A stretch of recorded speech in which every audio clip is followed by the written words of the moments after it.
Hello and welcome to the Eloquent in the Room, episode 21.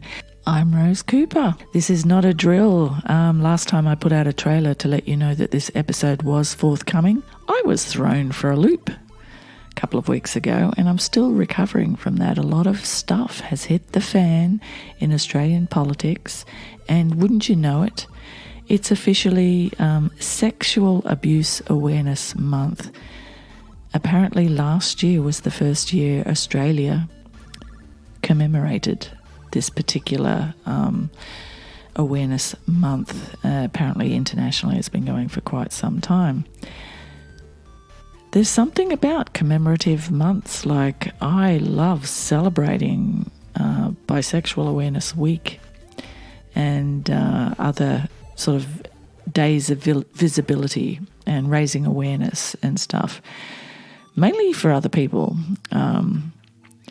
Like I do a lot of trans visibility and awareness raising stuff on my Instagram, and always seeking to find ways to elevate the conversation around anti-racism and all that sort of stuff. All the stuff that concerns me as a human being, but not me personally, because, you know, I'm a privileged white cis woman. But fucking Sexual Abuse Awareness Month, that's a weird place to be in, because I, as an activist, want to raise awareness, but at the same time I'm kind of saying this happened to me. And when I started the podcast, I didn't really want to get stuck straight into the heavy shit like this happened to me. Anything I would disclose would be with a view to sharing it as a cautionary tale or as an inspirational tale, or anything to have open conversations about things that we don't normally talk about in polite company. But I've launched myself in the last 12 months into the spotlight, not in a huge way because I don't have a huge following, but it's still feeling very exposing, and it makes me second guess a lot of things, because I am more self-aware than I used to be when I was first trying to make my way as a journalist almost 30 years ago. And all you wanted to do was get your name in the paper as having written something and like point to something that you did. I wrote this. I needed the validation a lot because I was a high school dropout. But now I am just trying to whittle down to the truth of things and say the things that may affect people in some way, maybe shine a light on things in some way. And I don't say that in any sort of grandiose or self-important way, except to say this is the journey that I'm on as a human being, as a woman, as an artist, as a woman of a certain age, as a mother, as a feminist, all that sort of stuff. So there's always going to be an undercurrent with me of vulnerability, because I'm at an age where I'm quite okay being naked about being vulnerable. Whereas when I was a younger person, I was just always okay with being naked, but not so much about being vulnerable. Which brings us to the topic of this week's podcast.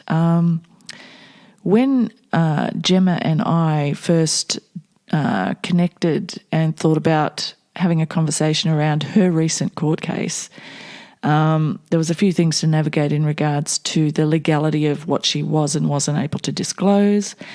There was also just wanting to treat the subject as gently as possible while still being very, very open and forthcoming and candid. There's a lot of pussyfooting around and walking on eggshells with this topic. And there's no way around that. That's the fact of the matter. But in having these conversations, we really are endeavouring to decrease the taboo and the feeling of discomfort around the conversations. The conversations must be had. And this preamble also must be had just to paint the picture of how it all came together and fell apart and came together again. It's been tricky. So tricky. We booked the interview. It's Sexual Assault Awareness Raising Month. Australian politics is in the fucking shitter at the moment because of the behaviour of certain politicians. It's a bit of a shit fight. So bear all that in mind while you listen to me introduce this podcast on this occasion. I'm choosing different opening and closing music. I think we need to create a mood. Sexual Assault Awareness Month is a mood. It's something that affects not just women, but children and people of all genders. It's ridiculously prevalent. The statistics vary when you look at them. It's like 1 in 3 women will be affected by abuse, or 1 in 5. Or we know the statistics are appalling. The other statistics that are appalling is most or the majority of sex abuse cases are perpetrated by people that are known to the victim. And there is a degree of people that don't report, like a very, very high degree of people that don't report. And of those that do report and press charges, there's a very, very low guilty verdict ratio in amongst that. So what we find ourselves with is that, oh wow, someone is doing something. There's noise in my house and I'm just going to plow on through right now. So I just ducked out and asked my family to keep it down a little bit just while I continue on this stream of consciousness thing I've got going on. Where the fuck was I? Guys, the thing about this interview is that Gemma is a scholar. She's a university lecturer. When she decided to press charges, she thought long and hard about it, and she got to experience firsthand everything that lives up to the reputation of the fact that rape cases are hard to prove. Now, I don't want to preempt it too much because she's so fucking articulate and well-versed in the legal system herself that a lot of it is just laid out in this interview. I don't have to preempt it. But what I do want to say is on the day of the recording, we had internet problems. There was a lot of freezing.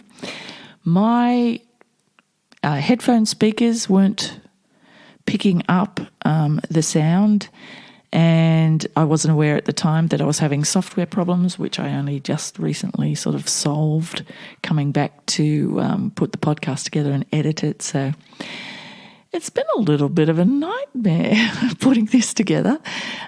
We talked for about 3 hours at least, because I did ask questions around things that aren't things that she's really at liberty to talk about, things that require her to express an opinion about things. And after the conversation, she got back to me and she sort of said, can you just double check that I haven't said anything that could possibly be interpreted as in any way defamatory?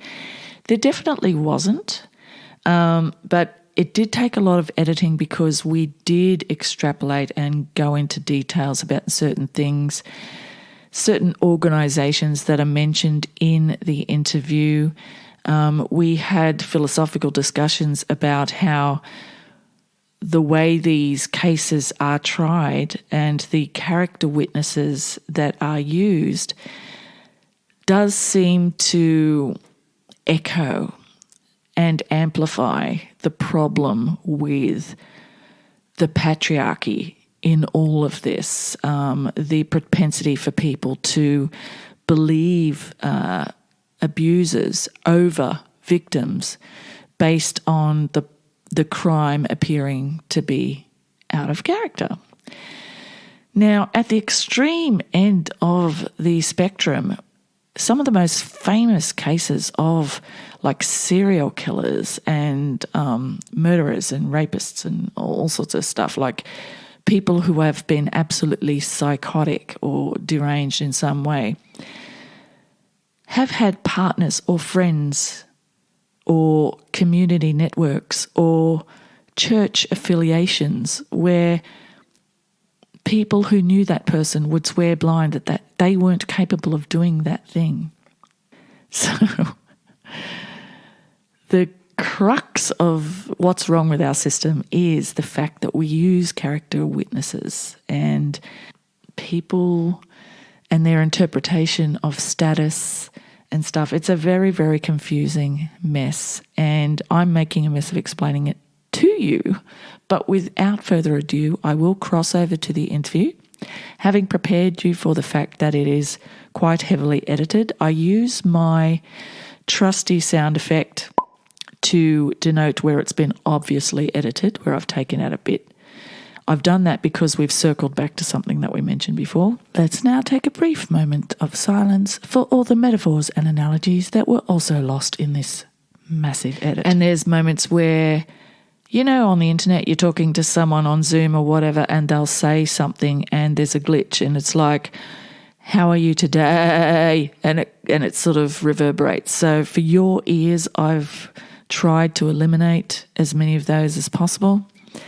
Gemma didn't have a mic, so while her audio is pretty good, the occasional word drops out. So I just want to prepare you for the fact that the facts and explanations and articulateness of Gemma's expose is absolutely fucking compelling listening, so please do stick around and have a listen. But yeah, I just felt like it was pretty darn important in this audio realm to let you know that it's a little bit dodgy, just here and there, not overall, just a little bit dodgy here and there. I don't think I'm going to wrap it up at the end, having done all this preamble. I think I'll just have a very, very quick sign off, and I would please encourage anybody to contact me or contact Gemma if you know someone who is in any way attached to anybody who is influential, who might want to further elevate this particular part of the dialogue around sexual assault, prosecution, and what's wrong with the system.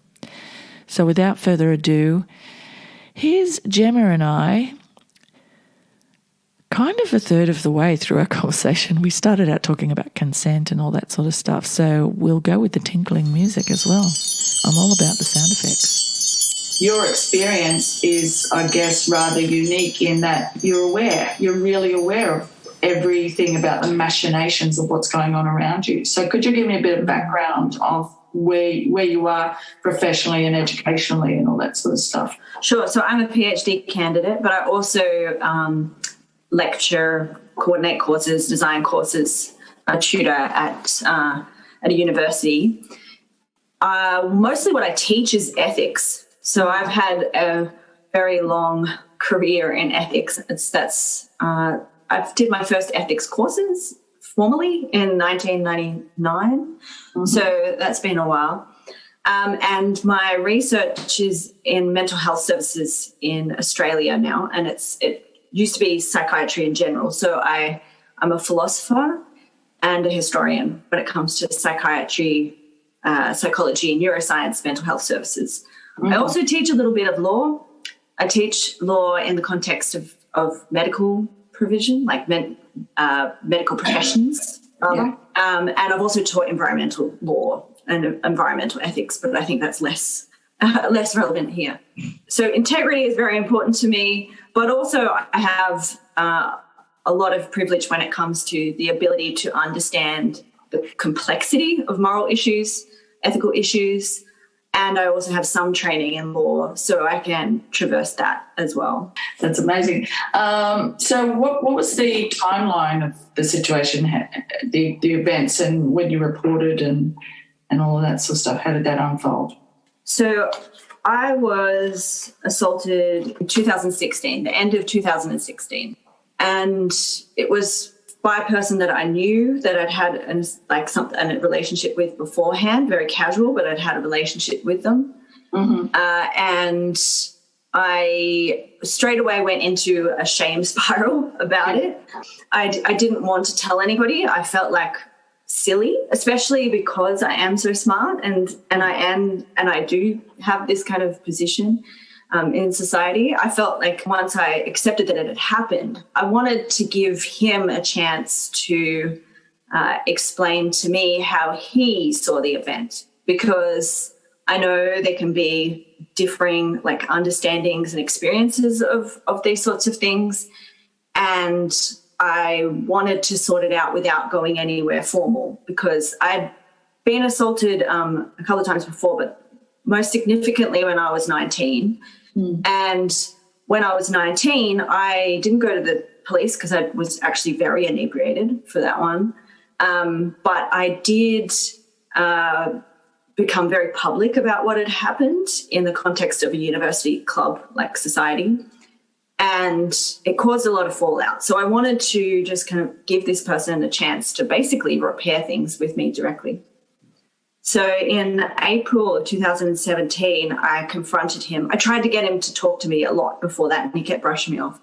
And in April, I just ended up at an event with him, and I confronted him about it. And he said to me, I explained what happened, and he said, "You should have pushed me off harder."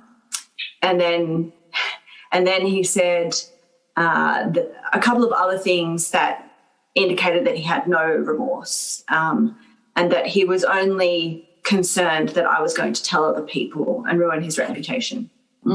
So I said, what I want from you is an apology. And he went, "Well, sorry, I'm sorry that this happened and that this is not the me that I tell other people. It's real," that kind of thing. After that, I then thought, well, he did say sorry, but it never sat right with me, because he didn't offer that freely. That wasn't what originally came out of his mouth. And so for the next about 2 years, I had this back and forth where every now and again he and I would cross paths, and I would say, can you work with me on this, because I'm not really happy with how this went. And he would tell me all about his health problems. Oh, this happened the first time I talked to him too. Tell me all about his health problems with his family, problems with his life circumstances, and basically make me feel sorry for him. And I would walk away going, oh, yeah, maybe I was a bit mean to bring this up again. He's really struggling. I'll leave it be for now. I was also very scared of him.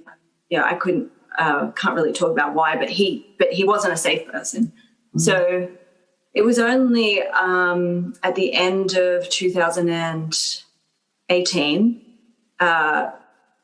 after having an interaction with him online where I thought he was acting very erratically, and I showed a complete stranger, a friend of mine who had no information about what had happened. I showed him the messages that this person had sent me, and he said, "Are you safe? Does this person know where you live?" And so after that, I went to the police, and it took a year and a half before I ended up in court. Yeah. So in the case of a delay in reporting, what kind of evidence does the police sort of ask you to give them apart from a statement? How does that work? Yeah, sure. So it is obviously harder if there is a delay. You have to explain the delay. So if you have any evidence to do with why the delay is as it is, which I did, which didn't actually end up being allowed in court, but I did have evidence as to why there was a delay. I also had medical records. So I had gone to my doctor. I'd had a certain surgery while in the middle of seeing him, which would prevent me doing what he did to me.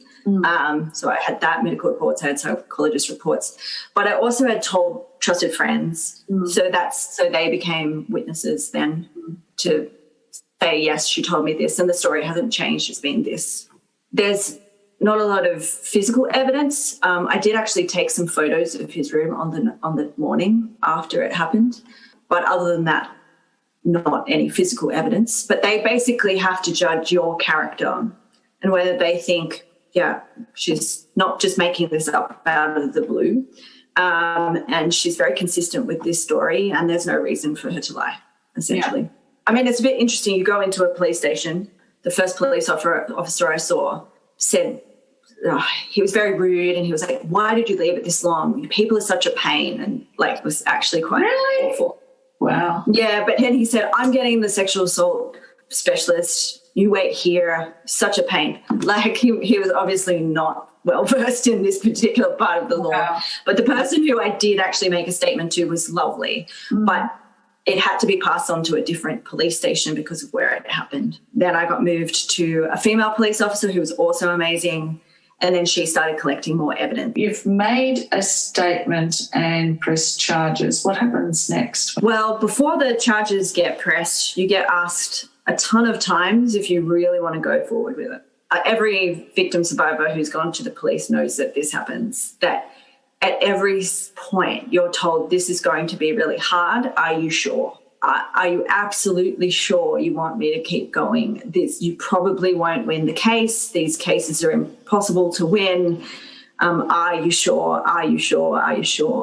So you have to say yes at least 20 times to that before that person ever gets charged. Do you think there's levels to why they ask you that question, or is there only the one? Are they trying to dissuade you for the benefit of not clogging the system, or for your benefit of not putting yourself through it?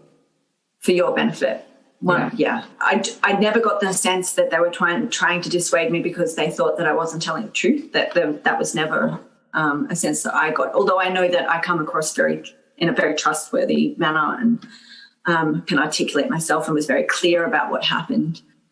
So I never got the sense that they were trying to dissuade me in a kind of nefarious way, but they were trying to make sure that I was willing to go through what would be a traumatic process. They knew every step of it would be hard because they deal with this every day. And even when it did actually get to the point that it was prosecuted and I was dealing with the Department of Public Prosecutions, the DPP, they were also saying the same things, even though they were at the same time encouraging me to keep going with it. They were just saying, just so you know, we lose these cases every day.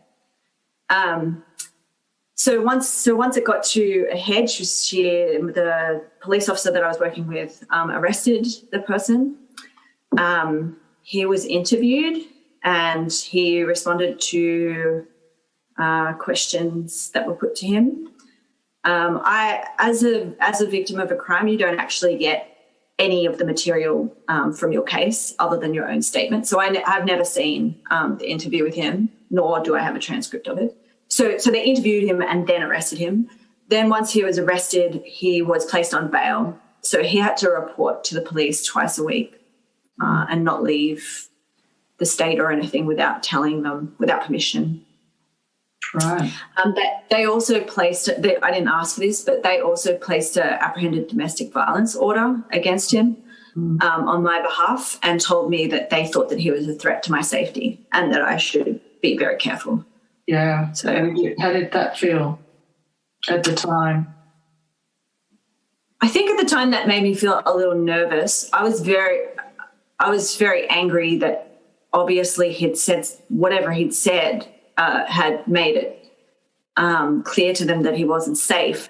And from what I know from the court transcript now, what he did do was try and frame it as that I wasn't just a liar, but that I was in love with him and angry that he wasn't in love with me and that I slept with everybody and like all this kind of stuff.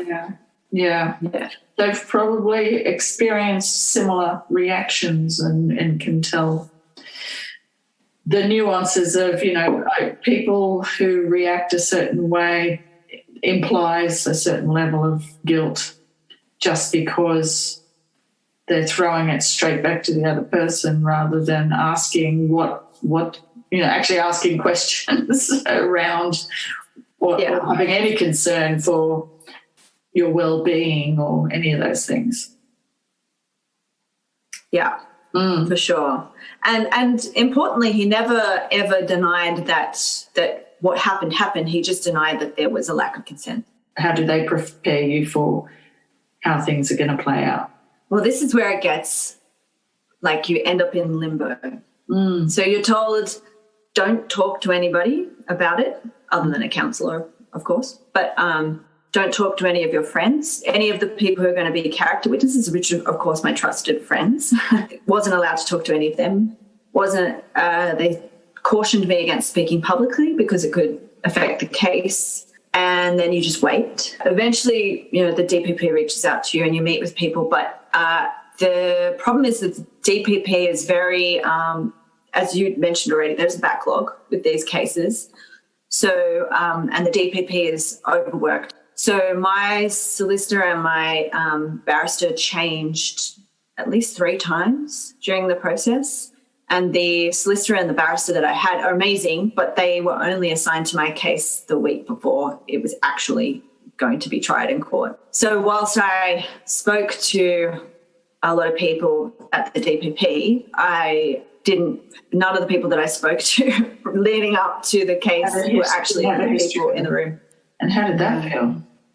At first I was upset about that. I did actually prefer the people that I got in the end. So in that sense, it was okay. But I do feel that the lack of time that they had to prepare for the case was a problem. And I feel like they let certain things kind of slip as a result of it. Yeah. Was there anything standard procedure about that, or just it was an unfortunate circumstance? No, I was told that that's very regular. Yeah, well, that's something that obviously needs to change. I mean, they just need to be better funded, basically. Yeah.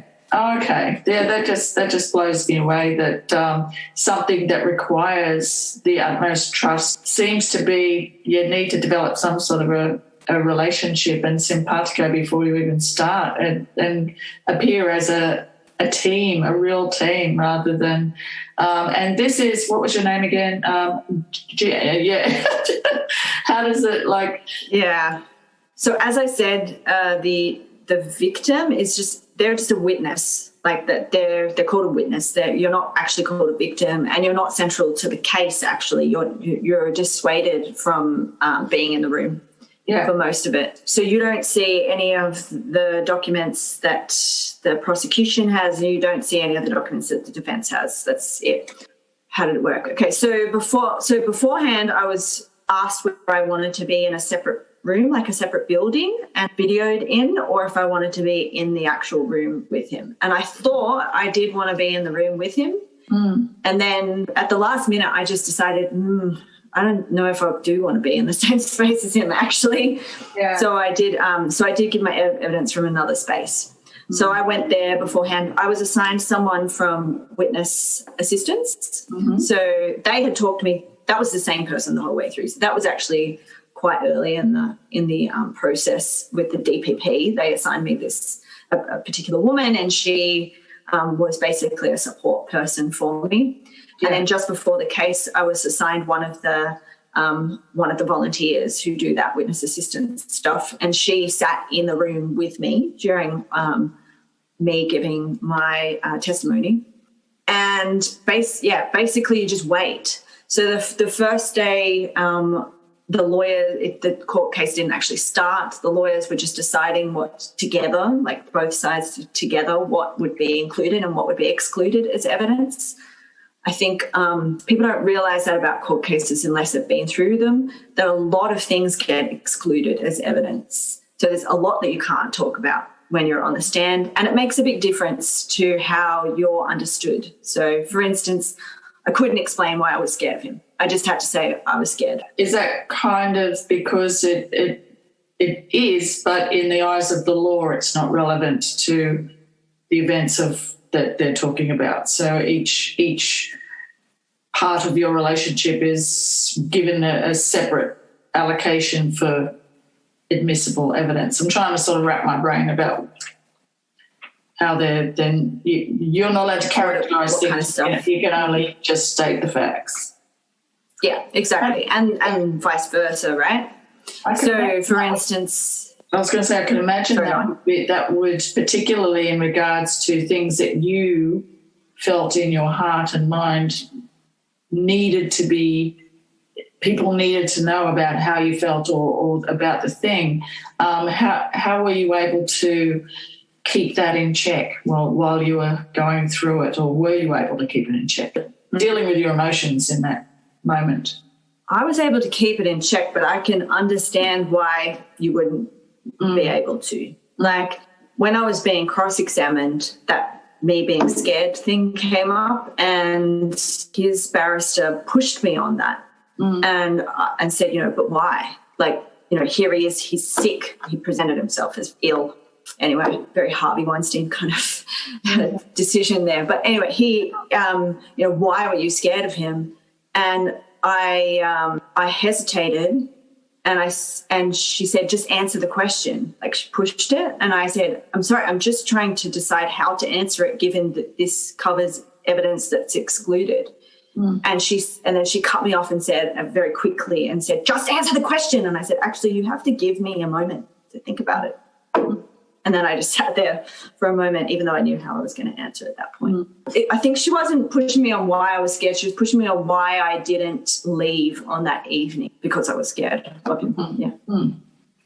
And isn't that kind of supposedly badgering the witness? Isn't someone supposed to intervene if someone's actually pressuring you to answer in a timely manner when you deserve to take as much time as you want? I would say so, except that I did speak up for myself. Oh, good. Yeah. So, yeah. You didn't have a chance. Although it goes back to objection, you're like, I got this. Yeah, I did get asked to not speak over the top of her at one point. And that was quite fun. I did apologise to the judge. The actually giving evidence is quite, I found it quite okay. It's embarrassing, like to know that there are a lot of strangers sitting in this room just listening to quite graphic details of your sex life is not pleasant.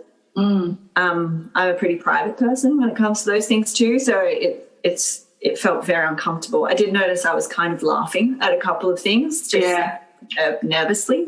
Yeah, I get that. But for the most part, that was fine. You're just going through, your statements essentially. The cross-examination was what I was warned about. That was where I was told, this is going to be horrible. This is always horrible. She's not going to be nice to you. Just kind of steel yourself for a long ride, essentially. I was told that mostly they take a couple of days of cross-examination. They try and grind you down. In my case, it only lasted an hour and a half, and it was that quick because basically I'm a trained philosopher, and the only thing that can come against a lawyer is a trained philosopher. We're both as good at argument as each other. So essentially everything she put to me, which was all just fabricated stuff, it was really graphic, gratuitous fake stuff. Yeah, it was a story of a romance that didn't happen. And every time she suggested something, I was like, no, and here's why. That's just nonsensical. And she just finished very abruptly and then got off the stand. I think maybe the longer I was on the stand, the less she seemed like she was presenting anything believable. Yeah. So afterwards, the DPP, the police officer and the witness assistants, all of them said that was very unusual, and it was because you were good. Basically, she just wanted to get you off the stand. So at least I know in that sense that there's nothing more that I could have personally done. And then there's another examination if your barrister wants to ask you something else, which is usually just clarificatory. And then that's done.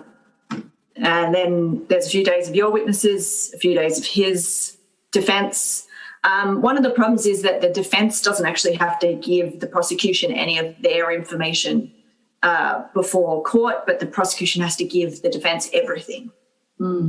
So they have full knowledge of what you're going to present. You have no knowledge of what they're going to. So you can't prepare for it. So what's the rationale or the reason for that, if there is one? That seems really arbitrary. I think that is one of the most problematic parts of the criminal justice system as we have it now. And I don't know why that's originally in place. I don't. Like, I understand, for instance, some of the exclusion of evidence. For instance, one of the things that was excluded from evidence was my psychologist reports, but also his. And one of the reasons that that is the case is that sexual assault is the only type of criminal case, actually the only type of court case, that evidence of that sort is excluded. They cannot request your medical reports unless you offer them. And the defence cannot actually request them. They're private. And in no other criminal case is that the case. A judge can request them and you have to give them to the judge in every other kind of case.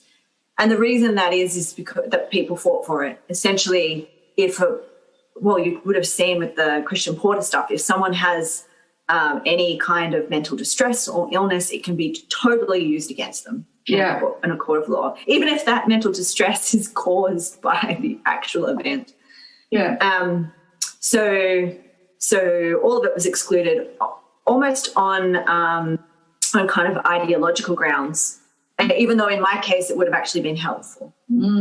Yeah. Because it's things that can't be measured, isn't it? Like you kind of have to treat everybody as a, rational, calm individual for the purposes of just, I don't know, everybody has to work off the same template, but oh gosh, court cases would drag on forever if everything was admissible, I guess. Yeah, exactly. And the other thing that you're not allowed to bring in as prosecution is character evidence. So you've got to judge the case on its merits. So you also can't have any previous relationships being involved in the case, any previous cases of like harassment or assault or anything. So, for instance, one of the people that the police talked to had experienced sexual harassment from this person. Yeah. And her evidence was excluded because it was about a previous incident. So and that speaks to character. So you're not allowed to bring in character as a prosecution, and that's in the Evidence Act. But in the Evidence Act on character, it does give the defence an opportunity to bring in character. That's only after the prosecution has finished their case, and they're allowed to bring it in on their own terms. Is it so in these kind of cases? Any case. So this is just the Evidence Act for all criminal cases in New South Wales. I'm not sure I entirely understand it or why. I understand why character should be excluded. I do think once you start opening up character, then it becomes not just he said, she said, it's who's got the most influential friends. Yeah. Who's got the best kind of looking online presence. And then that becomes, you're not actually judging the incident on its own merits. You're judging it based on things that are actually quite irrelevant. So why the defence should be allowed to bring it in at all, I'm not sure. I actually think it should be excluded altogether. I agree. It seems mostly so in the case of sexual assault, because we've finally gotten to the stage where people are realising that what she was wearing and what her sexual past and all that sort of stuff is irrelevant to a crime being committed against a human being who is, for all intents and purposes, as valid and wonderful as every other human being on the planet, regardless of what their past has been. And it doesn't apply to the accused. So they're allowed to bring in character about them. That's what happened in my case. So he didn't bring any. The defence didn't bring in any character evidence about me. That wouldn't have worked, to be honest. Like, I look very good on paper. Yeah. So they brought in character evidence about him. Now, he doesn't actually look good on paper, but they can do it on their own terms. So, for instance, they didn't bring in anything to do with his social media. One look at his social media and you would decide that this person is a problematic person. So they didn't bring in that. What they had instead was that they had character witnesses, and they had character witnesses that knew a certain amount of information about the case, and they knew that we didn't have character witnesses the prosecution, the DPP didn't have any character witnesses in our brief that matched their character witnesses, so we wouldn't be able to respond in kind. They had 7 people stand up, not knowing me.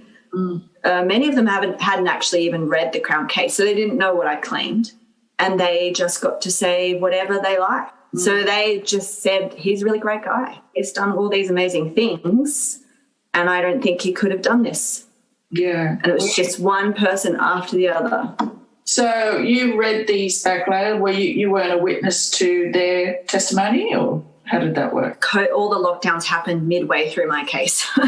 I was told, probably don't come in. And I'm glad I didn't, because I actually wouldn't have been able to handle at all. It was hard enough to read the transcripts later. What kinds of testimonies were they, and based on questions about what to do with any part of his character? Or after reading it, did you wonder if it was even relevant? I didn't think any of it was relevant. Yeah. So they basically asked each witness what their occupation was, which I'd not been allowed to be asked. The defence was. So actually the person who assaulted me was allowed to talk about his occupation, but I was not. They had found people who had occupations that sounded good. The first one was a doctor. He was actually videoed in from hospital. And so he was, I don't know if he was in scrubs or what, but he was actually in a hospital setting about to do something with surgery. And he was asked, do you know this person? Have you read the Crown case? No, I haven't. Do you think this is something this person would do? Almost all the other ones were asked if they'd ever seen him be aggressive or violent, or heard about him being either of those things, and they all said no. And then apart from that, they were asked about like how they met him, what they'd done together, whether they'd worked together. Most of them talked about Burning Seed and Burning Man.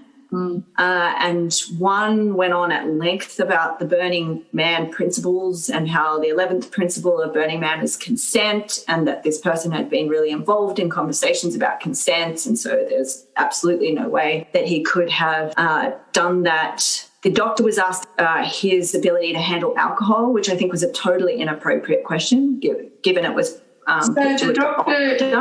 The doctor is a characteristic witness based on being his friend, not his physician. And what I don't understand is why they ask a question that calls for him to speculate. I've watched enough law shows on TV that you dismiss speculation because it's an opinion. It's not anything to do with facts. That's it was all speculation on all of their parts, right? It wasn't checked because it was character evidence of character. It's just, do you think this is a good guy? There was one person who was very adamant that he had never seen this person act badly towards any women. It was one of the only ones that my barristers were really able to cross-examine with any kind of depth. But my barrister asked him if he'd ever seen him have sex with women. And then he said, yes, we've had group sex together, which I don't like. How irrelevant is that? And what? Yeah. Another one of the character witnesses, which I didn't think was very useful one, she was the only person who was not involved in Burning Seed or Burning Man, was actually someone who'd also had a previous relationship with him as well. But it was just irrelevant. Like, I wasn't allowed to bring in my ex that thinks I'm a great person. I actually wasn't allowed to bring in the many people who don't think the person who assaulted me is a great person. It was very one-sided, and the DPP said they'd never seen anyone bring in that many character witnesses, that it was relentless is the word that they used. They said the only other time they'd seen that, and it was always restricted to just 2 people, was for police officers who've been accused of stuff. And there's a lot of that as well. Yeah, and you can see that, you get other police officers say, no, he's a very, upstanding police officer. They said most people don't use character witnesses because people will get on the stand and then feel all of a sudden that they can't, lie or whatever. Yeah, they said to have that many people just kind of unabashedly claiming that he was this brilliant, amazing, community-minded, not in any way aggressive or violent person. Just from reading what he said to the police, he is an aggressive person. That's not in question. When the jury is making their decision, they were instructed by the judge that they did have to include those testimonies in their decision. So how much of the his defence was answering questions about the event itself? Very little. It was mostly about his health issues, his family issues, his community involvement, and that was it. So he wasn't actually called to give any evidence or tell any story around whether it could or couldn't have happened? No, he still was. It just wasn't the main part of what he was being asked to do. My barrister obviously did his job, did question him. And actually, it took me a long time to read his testimony because I just felt like it would make me feel uncomfortable. But when I read it a few weeks ago, my barrister did get him to the point where he said that he had lied to both me and the police in different contexts. And so I think if the case had finished after that, before the character witnesses, I would have had an excellent opportunity at winning it. But, reasonable doubt, that's a fairly low bar. And you only need, a few people to get up and go, no, he's such a great guy. Like how long did it take for between the court case starting and to look at finding a verdict? 2 weeks. They did ask me if I wanted to be there, but I would have had to travel in for it. And I'm really glad that I said no, I don't want to be there because I broke down. So I'm very glad that I did not have to do that in front of people. On one hand. On the other hand, I do wish the jury had seen that they'd made this decision and that it affected somebody very deeply. On the other hand, I was a total mess. So I'm glad I was at home. Yeah. So when the verdict is rendered, is there someone, whether it's the presiding judge or whatever, that actually says anything to tie up the loose ends or to tell that the jury, just say anything, whether it's to you or to the defendant or anything in regards to the way the situation came about, or it seems like there should be some sort of philosophical moment when something like that happens and then comes to a close. I obviously watch too much TV, but it just seems like no. It's over. What kind of debrief do you get to have and all that sort of stuff? None if it's a jury case. So if it's a judge only case, they do have to give an explanation for their decision, so you get that at least.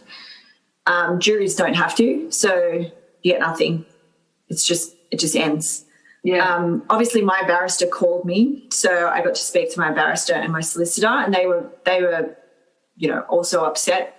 I've since talked to my barrister quite a number of times and my solicitor, and they're both really amazing people. They just get not guilty verdicts every day. The last time I talked to my barrister, he said he'd had 2 in the morning and we were speaking around lunchtime. And he just said, this is just every day. And he said, this is because the law is broken. It is not because we're not good at our jobs. Yeah. It is because there's just no way to win this. Everybody deserves a defense.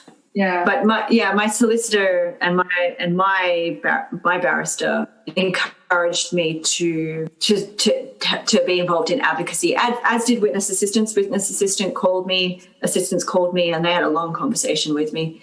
They were really upset that it happened too. They just thought out of every case that they'd seen that I was the strongest witness that they had ever seen. Yeah. And so they were just like, I don't know how people can win this. If they're expected to be better than you, how is that possible? Yeah. The only people that win these cases tend to be people where the person who has assaulted them is a stranger to them, right? So that fits the narrative that we have, that rapists are these boogeymen. Boogeymen, yeah. They're people that we don't know. that are bad, rather than, most assault happening at the hands of people that are very well known to the victim survivor. People are really quick to jump to the conclusion that there has to be some sort of wronged party or a woman scorned or some of that fucking bullshit. What does this qualify as, given that you have a prior relationship or whatever? Does that affect the wording of so is it common assault, or what's the actual charge? Right, so the levels are common assault, indecent assault, sexual assault, aggravated sexual assault. And then there's other ones for like multiple instances of sexual assault. So you're talking about where people have been abused over time. Yeah. And there's also domestic violence separate to that. So what my abuser was charged with was aggravated sexual assault because it was violent, with the option for the jury to just decide that it was sexual assault rather than aggravated sexual assault, just because of the time between when I went to the police, that I didn't have like physical evidence of the physical assault, right? During the process of the DPP handling it and it going through the local courts up to the district courts and so on, the defence usually does and did, in my case, put forward a plea deal. But the plea deal that his barrister offered was common assault. Common assault is pretty much like someone's pushed you. Like it's not even, well, they've hit you, but just sounds like something that would only average incur a fine of some kind, maybe. Yes, yeah. And basically the DPP said in order to accept that plea deal, I'd basically have to change my story entirely to, we were there and he just pushed me a bit hard. And I don't know, just pushed me around a bit, which is obviously not what happened. But the one thing that does work in our system is victim services. So I was told to get counselling through victim services because it would help in the case if they did use the psychological reports. So I did go on the victim services website and request counselling, and I must have checked when I did this that I would also be applying for a recognition payment.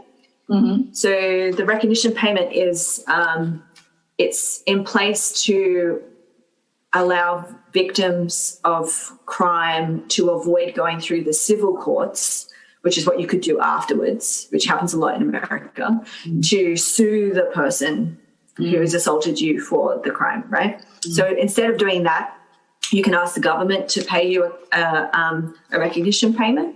They don't just give it for no reason. They do. They get all the police reports. They get all of the evidence. They don't get any evidence excluded. They see everything.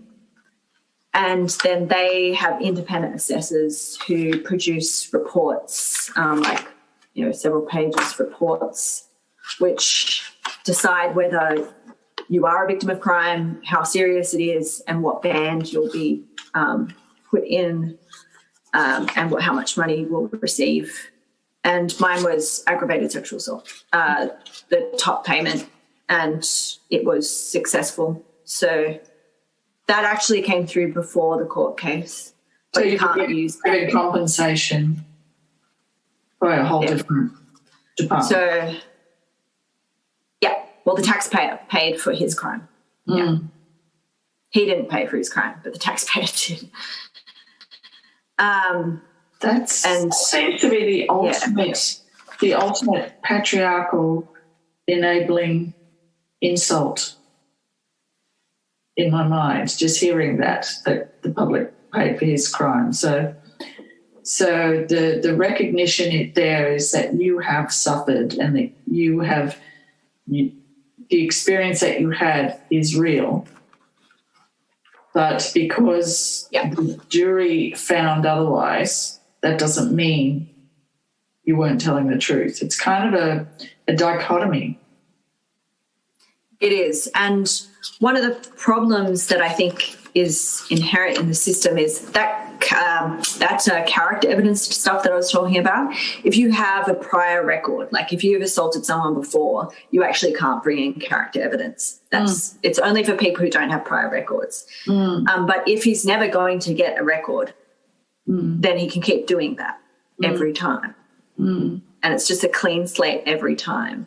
And this report, which, victim services, I mean, it's quite, right? So it is legitimizing to read that someone has decided that, that I am the victim of an act of violence and that, that resulted in physical and psychological harm, etc.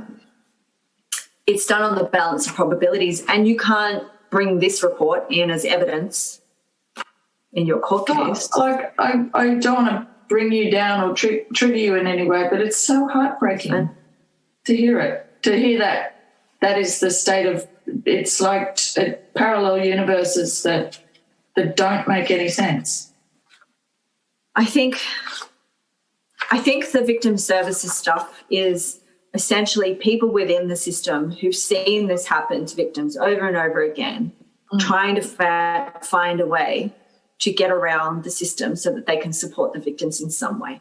I know a little bit of the history behind it, and it was after a particularly landmark case where someone had sued the government for compensation. And one of the reasons the recognition payments exist is to avoid court cases. You have to go through a court case in order to get compensation, that you just get compensation through this process. But also after my court case, the processes around this changed, and now the victim has to collate all of the information themselves and send it to victim services in a particular format, which I think is crap. I mean, that's the last thing you want to do. And also you don't have access to it as the victim. You simply don't. So I guess you have to wait until after the court case, and then you have to, after the court case, just say you've got not guilty like me and you're a mess. Then you're meant to look over all your documents and ask someone else to believe you. Please believe me. Like, at least in my case, I didn't feel like I was ever asking that. Yeah. I sort of applied by accident. That sounds silly, but I did. So had you not been compensated, you would have incurred court costs and barrister costs and all that sort of, no? No. So the DPP, you're just a witness. So it's actually the government taking him to court, and you don't have to pay anything. Okay. In that regard, that's good. Some people end up, especially in domestic violence cases, they do end up taking it to court by themselves without the DPP. And those are, it's hard to know how successful that is. Yeah, it's kind of better if the government's charging you with a criminal act, right? So that's... Yeah, it's an independent opinion that something has taken place. The only thing they asked the judge was, midway through their deliberations, they asked if they could believe what he said to the police officer when he was arrested, rather than any of the number of things that he said which contradicted that afterwards. Which I mean, just that question annoys me. Like, so you recognise that he's a liar. You've recognised that he's a liar, and not one. This court case isn't about me. All of a sudden, it's about feeling sorry for this guy to begin with. I mean, I remember the day of the verdict, my barrister said what the verdict was, and I said, "Oh, that's so disappointing." And then he started talking, and then I said something, and then I went, "Oh my God, he can just do it to somebody else." And then I just broke down. I was like, "He can just do it to somebody else. He's going to do it to somebody else." I was like, that's so horrible.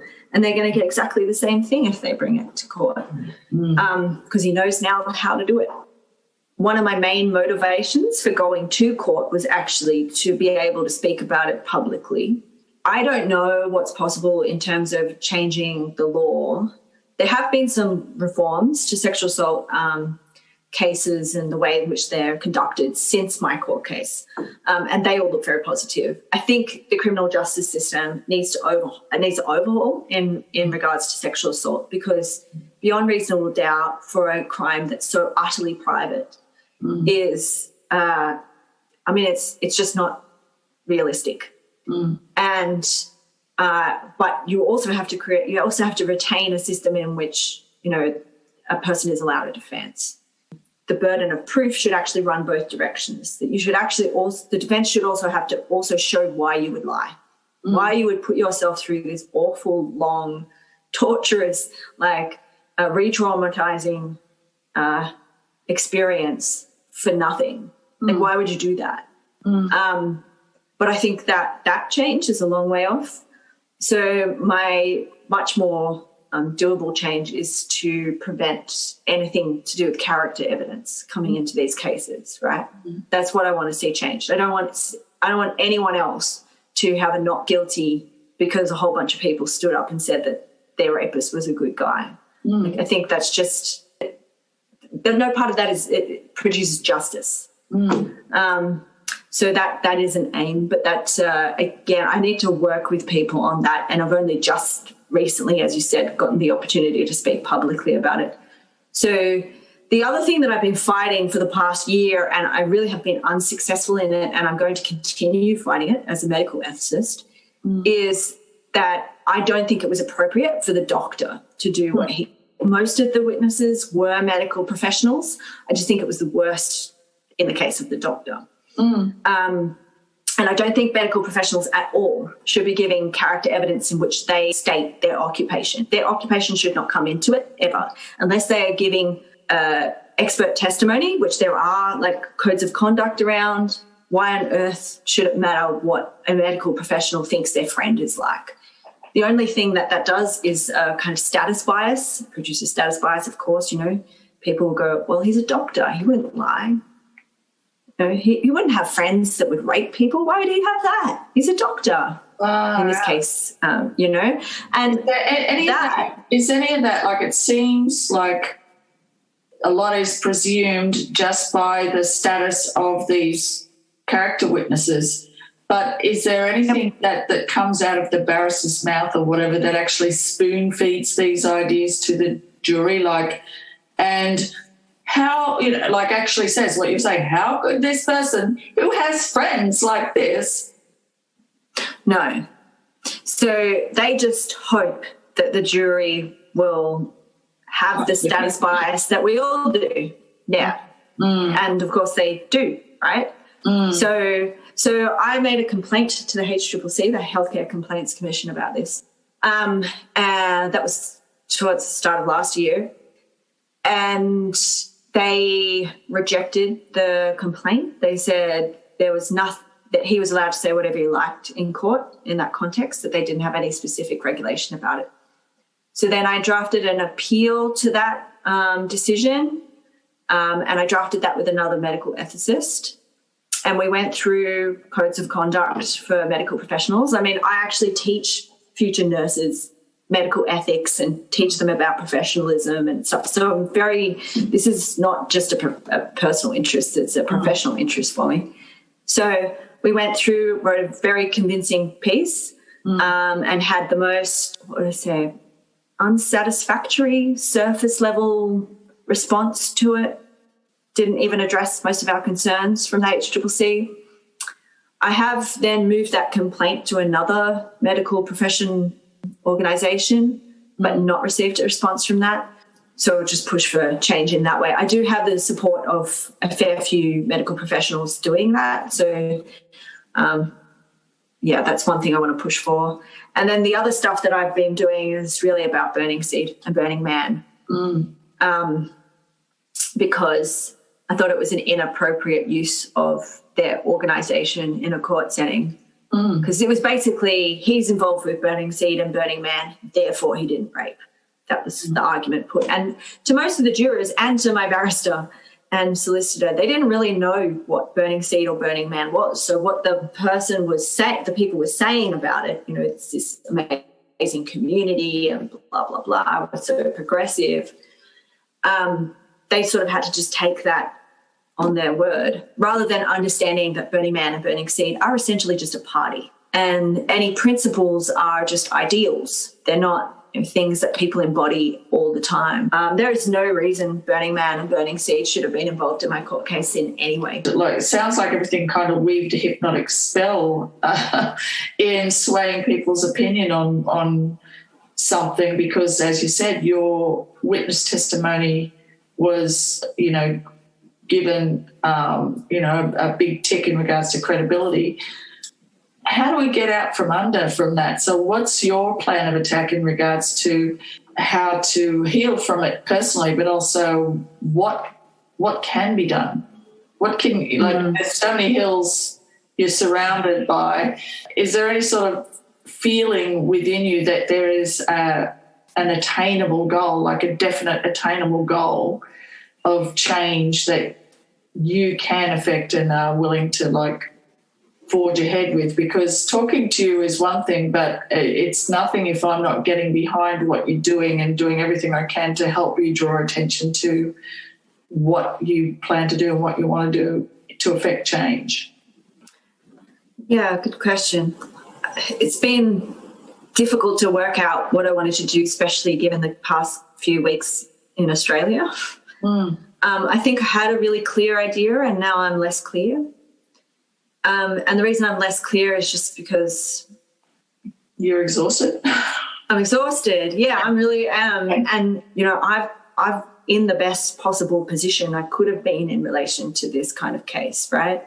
If you're not white, if you're not well educated, if you're not, like, very articulate, if you don't have this background in ethics and law, if you can't hold yourself against some pretty serious, like, cross-examination, if you don't have a big support network, if you don't have English as your first language, I mean, how on earth are you going to win this? Like, you're not is the answer, right? You're probably not even going to get to the court stage. You're going to be dissuaded. And I think it is actually right I think that it annoys women a lot and other survivors as well, not just women, but when people go to the police and they say, yeah, but you don't really want to take this to court, do you? It feels like they're dismissing you, but what they're doing genuinely is telling you that this is very, very, very hard to fight. And that they've judged from what they've just seen right now that you don't have the strength of character to fight this. If I'm at the point where I'm having days that I don't want to keep going, then that's a really bad indication of what it would be like for many other people. And it's not set out of ego, it's set out of actual care. Care for myself as well. So that I do want to keep pushing for change in any progressive community. Like, you and I met through Art Party, essentially. And one of the good things about Art Party was that it was run by someone who took no shit from anybody. Yeah. And to that person's credit, they actually barred my abuser from Art Party. And that was before I had met him. Like, that was a very safe space. And what you need is that strong leadership, right, in these progressive communities that doesn't say, oh, this doesn't happen here, that fully accepts that it does happen here. It probably happens there more than anywhere else, actually, because there's a lot more women around those spaces. I think more generally we need to have more conversations about the fact that it doesn't matter how well you know somebody, they could sexually assault somebody else. Absolutely. That's possible. Absolutely. And that it could be your best friend, you feel like you know them deeply, and then in private they've turned around and done something like that. And so... And it could, the thing is, it could be out of character. That's not the point. Yeah. It could be completely out of character. That person could be having the worst day or whatever. And the thing is, that's the point, particularly when it's people who are known to each other. The impulse of certain situations and drinking and all this sort of stuff. But a crime has been committed. It is a crime, like drinking and driving is a crime. Yeah. Sexual assault is a crime. And whether it was accident or your worst day and you never do it again, it's a crime. And that, like you say, it's all about the punishment is going to be stronger or more lenient based on the person's character and their prior history of whatever. If they are a genuinely good person, everyone deserves redemption. If it really is out of something that they regret strongly and all that sort of stuff. So, for sure. And in the sentencing, the context of sentencing, you also get to write a victim impact statement, right, if you're the victim. So you get he gets a chance to, bring in the character witness saying he's a good guy. But you also get to bring evidence forward saying, hey, this has really affected me. Yeah. And it was really horrible and it did X, Y, Z. You don't actually get to talk about that in the court case. So you don't get to talk about the impact on you in any way, really. So it's a much more appropriate place for that to happen. In the context of deciding whether someone's guilty or not is unbelievably irrelevant, like just deeply. And I think that if anybody gets asked to go to court in that context, they should be asking, is this for sentencing or is this to decide if you're guilty or not? And if it's the latter, don't do it. Like, just don't do it. Even if it's someone so important to you, don't do it. And it doesn't matter if you think that they're really progressive or they care about consent or whatever. Like, don't do it. Say, I'll do it for sentencing if you're found guilty. And then the other thing, and I'm not sure, this is like a bit too diffuse to kind of say that it's a specific thing to do, but I think we need to create more spaces for people who got not guilty verdicts to speak, because I honestly don't hear that voice in the media. You mostly hear people who haven't yet gone to court or have gone to court and then something's happened that's important. Like, so for instance, Saxon Mullins, right, got a guilty verdict, then it was overturned in appeal because she'd written a number in his book or whatever it was and said something particular. And then, then there's this big conversation about consent around that case. But she got a guilty verdict first, right? So she feels that she can speak about it. And I think people who get not guilty verdicts, at most you get if the person who's been accused of the crime is being public about it, which in my case that the person has not been, so I can't talk about it freely, you get them gloating that justice has been served. Yeah. And then everyone going, oh, good, I'm so glad. I saw that happen the other day with someone I knew and obviously disconnected from immediately because I just thought, no, I don't believe you. I'm sorry, like, this person has put themselves through that court case. I don't know why she would have done that. Why would she do that? I don't know her, but why would she do that? There seems to be no obvious reason for it. So unless there's a reason for it, I'm not going to believe you. I'm sorry. And then, it was very telling to me that the DPP was not sure how to handle the non-publication order. And in fact, even when they confirmed that I could speak, it was framed really oddly. It was that the non-publication order is against my own name, but nobody else's name.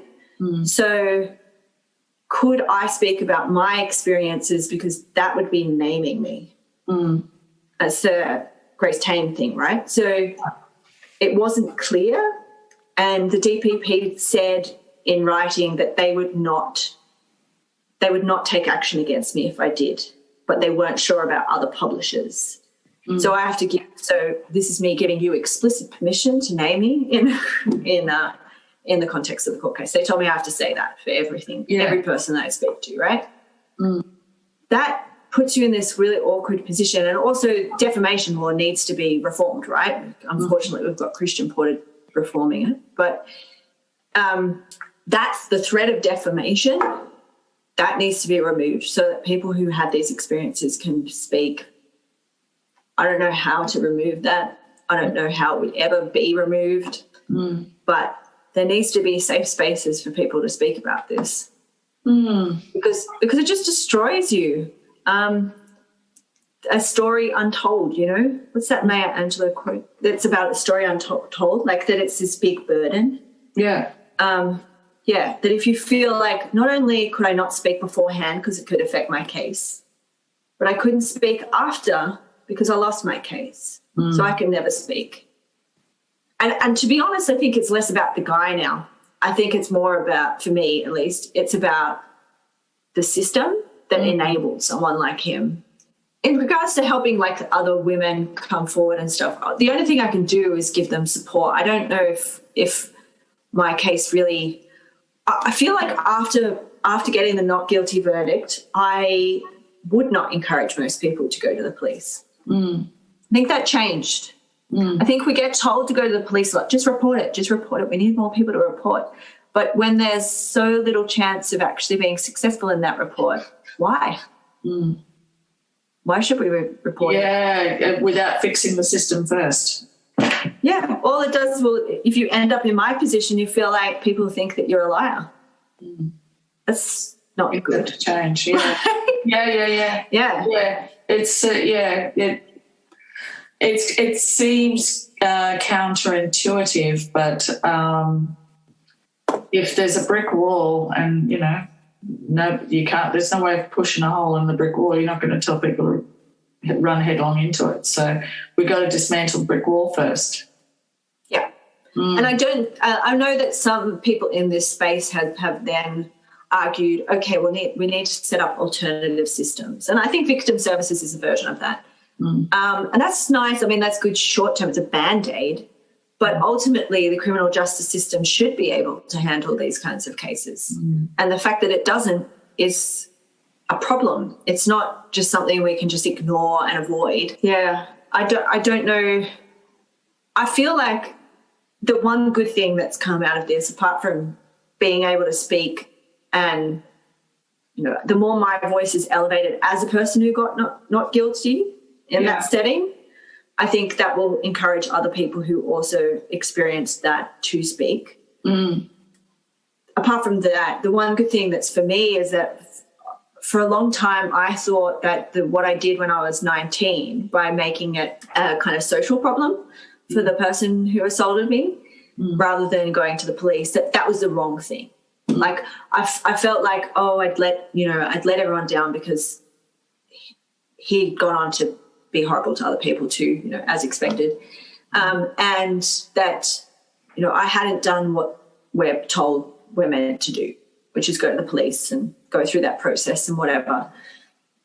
Now I don't feel like I did the wrong thing at all. What I did was extremely effective. It got him out of the social group that I was in. It got him away from people that were close to me, and it kept me safe. Whereas right now, I saw the person who assaulted me for the first time since the court case a couple of weeks ago. And thankfully it was in a public place. We had to walk past just where we were. We had to walk past each other pretty closely, but I just looked the other direction. But were I to chance upon him on a dark alley, in the city, I would not feel safe at all.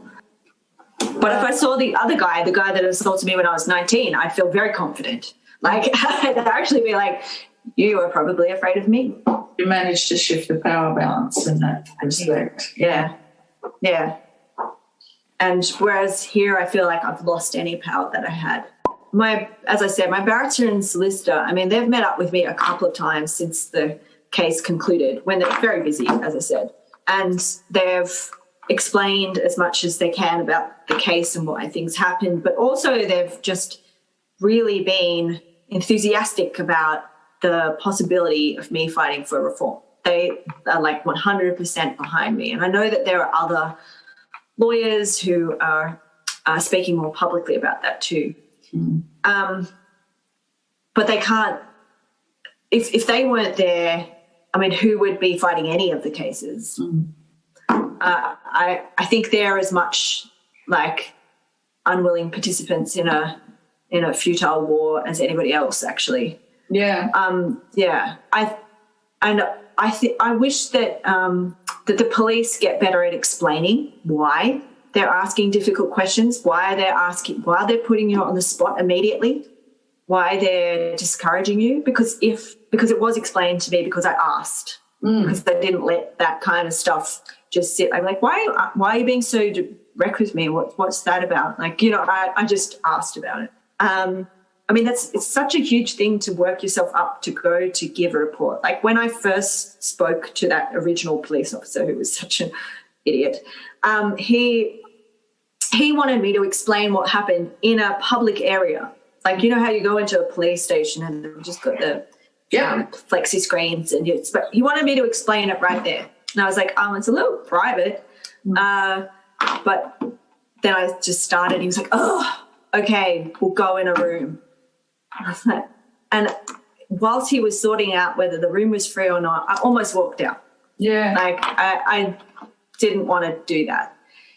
And I feel like from what I've seen in terms of just, kind of conversations on Facebook, not just my personal ones, but on different groups and things, that a lot of survivors or victims feel very disempowered by the police. If they're not well versed in people skills and empathy and all that sort of stuff, that part of the system's broken before you even get into the system being broken. It's none of it seems to make any sense. But and it gets worse when the police station you're going to doesn't have a specific sexual assault person, right?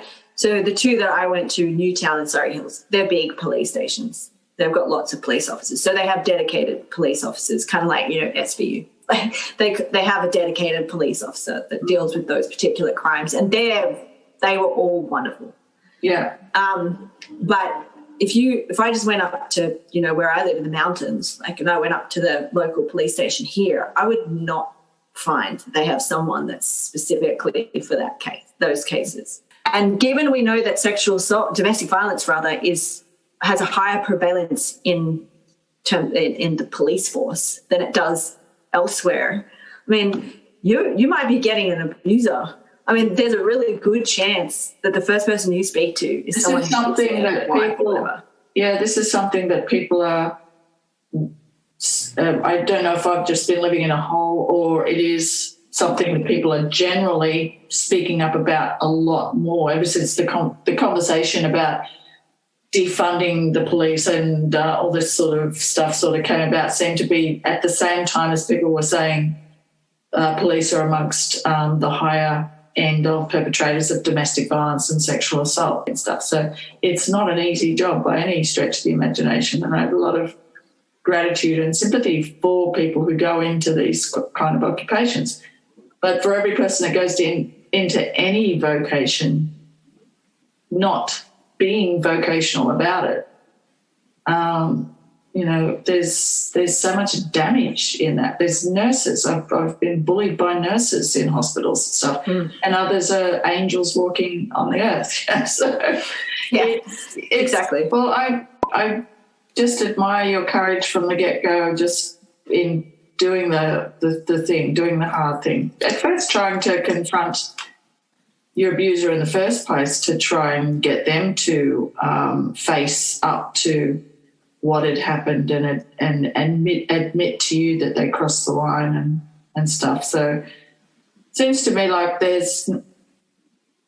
you did what you felt was right, but also it's like he unwittingly pushed you that way by the way he responded to any attempt that you made to give him the opportunity to make it right with you.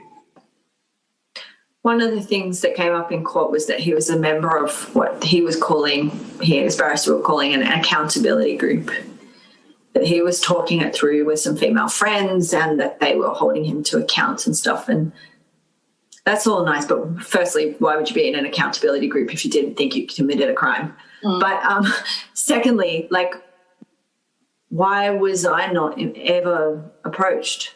Yeah. I think his idea of making it right was always to sideline me, to make it about him.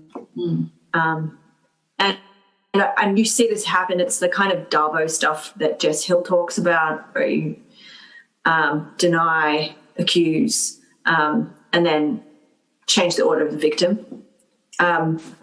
That stuff. So he's done a lot of the changing the order of the victim and framing himself as a victim in this. And all the people who stood up for him in court probably do think that at some level he is a victim, which, maybe he's a victim of life, but I'm a victim of his actions. Yeah. One of the other things I'd like to say for anyone who might listen, who has had a not guilty verdict, first of all, it's not your fault. You didn't not do enough. You're not defective or you haven't let anyone down. The system has let you down. But also, if there is any situation in which you're starting to feel empathy for the person who, you know, assaulted you, then stop. Stop. And I understand the necessity to see both sides of the situation, and it's beautiful that we can have empathy for other people. But if that person didn't actually take responsibility for what they did, they don't deserve empathy.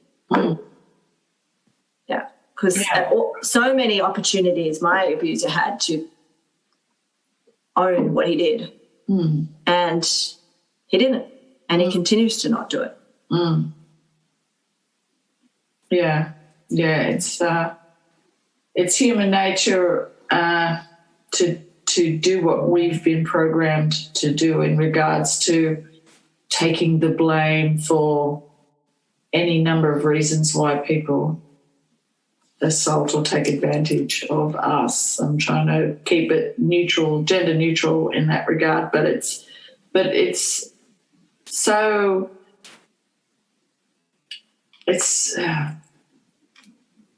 it feels like we're being gagged from the obvious. Like, we can't state the obvious because it's so obvious. It's, you know, it's scary. It's scary, the fact that, you know, everything seems to point to the fact that not only is the system broken, the reason why it's broken, and it's because we as a society have all bought into the reasons why it's broken, and that's why you're now saying don't feel empathy. You feel like anybody on the face of it would think, well, why would they feel empathy? It's because we've been trained, we've been programmed to have empathy for people who do things that are out of character for them for whatever reason or whatever, but there's still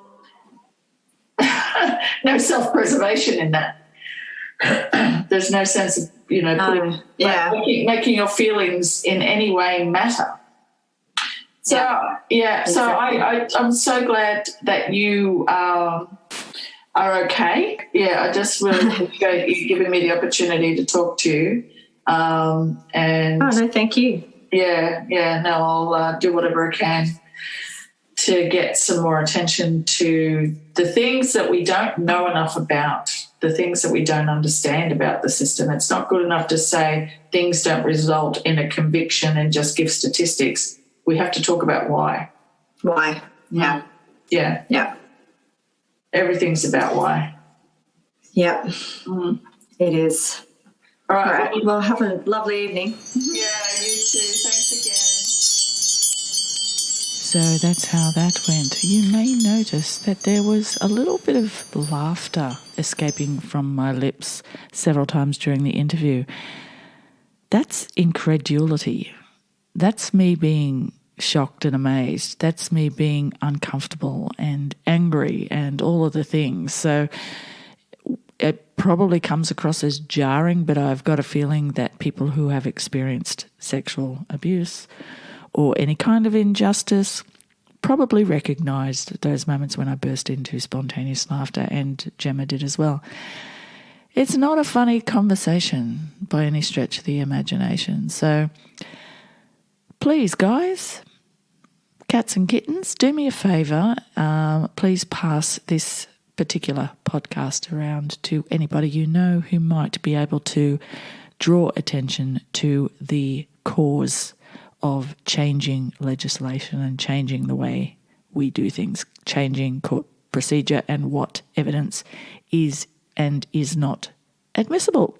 I'm not sure what's coming up next time, so I'm not going to preempt that. Please follow me on Instagram. Check out my website on theeloquentintheroom.com. I should probably pop a blog post on there. It's been a while since I've updated. I would like to do a bit of a survey of listeners and see how you guys are travelling.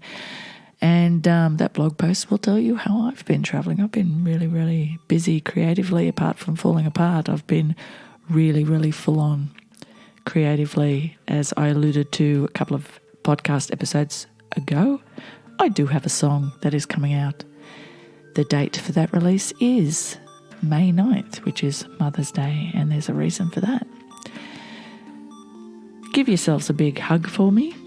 Check the show notes for links to how to get in contact with Gemma and also how to get in contact with anybody if you need to talk to anybody about anything that you've experienced at any time during your life. It's never too late or too early to talk about your pain. Love you. Talk to you soon.